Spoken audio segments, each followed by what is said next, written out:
Good morning विद्यार्थी मित्रों। कक्षा 9 विज्ञान में आज हमारा नया अध्याय शुरू होने जा रहा है।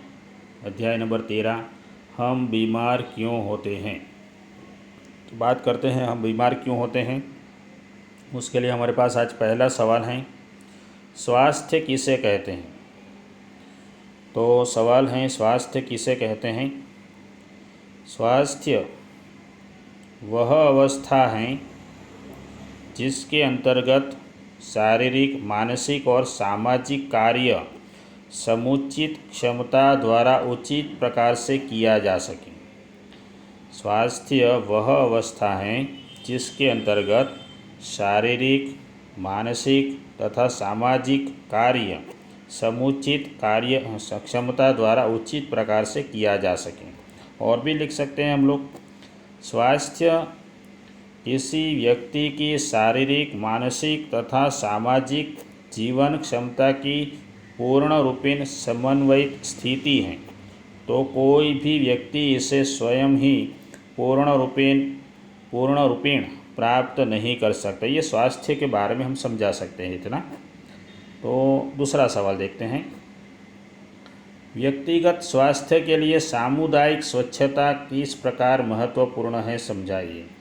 व्यक्तिगत स्वास्थ्य के लिए, तो यहाँ पर देखेंगे हम व्यक्तिगत स्वास्थ्य के लिए, यहाँ पर है हमारे पास, यदि काफ़ी मात्रा में कूड़ा करकट गलियों में फेंका जाता है अथवा खुले नाले के रुके हुए पानी में स्थिर पड़ा रहता है तो खराब स्वास्थ्य की संभावना बढ़ जाती है।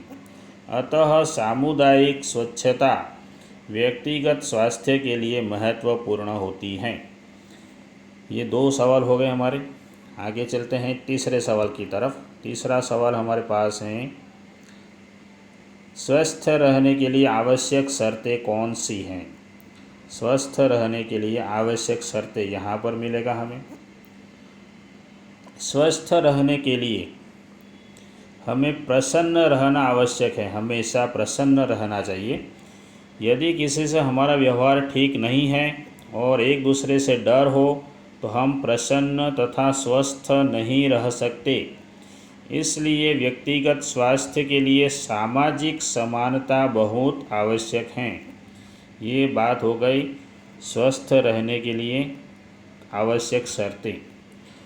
स्वस्थ रहने, चौथा सवाल, स्वस्थ रहने तथा रोग मुक्त में अंतर उदाहरण द्वारा समझाइए। ये बहुत बड़ा सवाल है। यहाँ पर देखते हैं, स्वस्थ रहने तथा रोग मुक्त में अंतर देखेंगे तो देखेंगे कि हम देखते हैं यहाँ से, रोग का दूसरा अर्थ है असुविधा, और हम रोग के विषय में तब बात करते हैं जब हमें असुविधा के लिए विशिष्ट कारण का पता होता है। इसका अर्थ बिल्कुल नहीं है कि हम इसका सही तथा अंतिम उत्तर जानें। हम बिना कारण जाने यह कह सकते हैं कि कोई व्यक्ति प्रवाहिका से ग्रस्त है। हम यह सरलता से देख सकते हैं कि बिना किसी विशेष रोग के भी आप अस्वस्थ हो सकते हैं। केवल कोई रोग न होने का अर्थ यह नहीं कि आप स्वस्थ हैं। जैसे कि ये उदाहरण है, नर्तक के लिए अच्छे स्वास्थ्य का अर्थ है कि वह शिष्टतापूर्वक अपने शरीर द्वारा विषम परिस्थितियों की मुद्रा अभिव्यक्त कर सकें।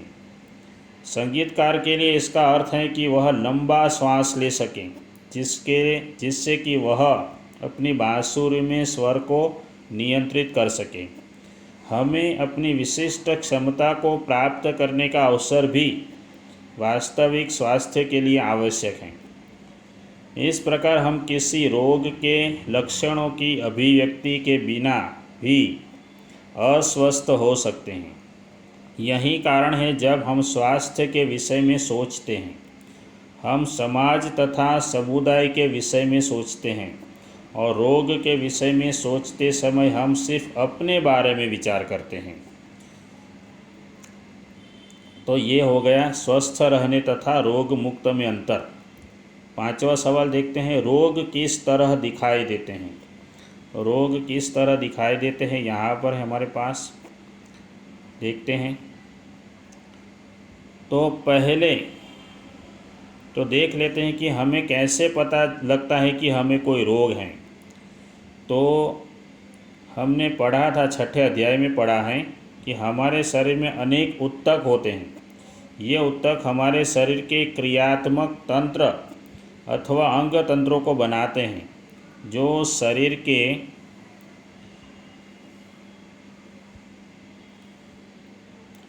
के विभिन्न कार्यों को संपादित करते हैं। हर अंग तंत्र का अपना एक विशेष अंग होता है, जिसका एक विशेष कार्य होता है। जैसे पाचन तंत्र में आमाशय तथा आंत्र होते हैं, जो हमारे द्वारा खाए गए भोजन को पचाते हैं। पेशियों तथा अस्थियों से बना पेशी कंकाल तंत्र हमारे शरीर को संभालता है और शरीर की गति में सहायता करता है। जब कोई रोग होता है तब शरीर के एक अथवा अनेक अंगों एवं तंत्रों में क्रिया अथवा संरचना में खराबी परिलक्षित होने लगती हैं। ये बदलाव जो हैं उसी से हमें रोग के लक्षण दर्शाते हैं।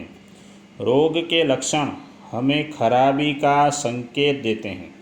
इस प्रकार सिर दर्द, खांसी, दस्त, किसी घाव में पस या मवाद आना, ये सभी लक्षण हैं। इन लक्षणों से किसी न किसी रोग का पता लगता है, लेकिन इनसे यह नहीं पता चलता कि कौन सा रोग है। जैसे कि सिर दर्द का कारण होता है परीक्षा का भय, अथवा इसका अर्थ मस्तिष्क का वर्णशोथ होना, अथवा दर्जनों विभिन्न बीमारियों में से एक हो सकता है। रोग के चिन्ह वे हैं जिन्हें चिकित्सक लक्षणों के आधार पर देखते हैं। लक्षण किसी विशेष रोग के बारे में सुनिश्चित संकेत देते हैं। चिकित्सक रोग के सही कारण को जानने के लिए प्रयोगशाला में कुछ परीक्षण भी करवा सकता है। ये बात हो गई हमें रोग कैसे होते हैं, ठीक है, किस तरह दिखाई देते हैं रोग तथा उनके कारण हमने देखे। छठा सवाल देखते हैं, टिप्पणी। तीव्र तथा दीर्घकालिक रोगों की बात करेंगे। तीव्र तथा दीर्घकालिक रोग देखते हैं यहाँ पर। रोगों की अभिव्यक्ति भिन्न भिन्न हो सकती हैं और कई कारकों पर निर्भर करती हैं। कुछ रोगों की अवधि कम होती है, इसे हम तीव्र रोग कहते हैं। और जैसे कि खांसी, जुकाम बहुत कम अवधि तक रहते हैं।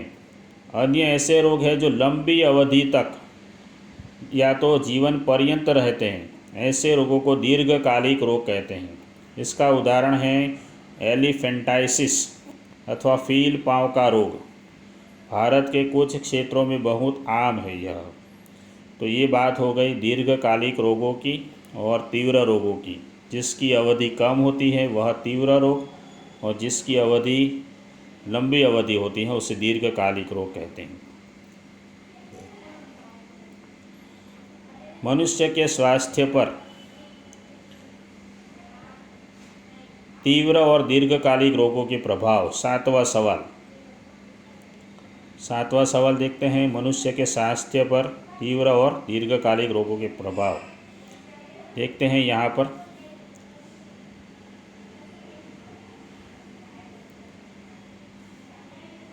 तीव्र और दीर्घकालिक रोगों के हमारे स्वास्थ्य पर भिन्न भिन्न प्रभाव होते हैं।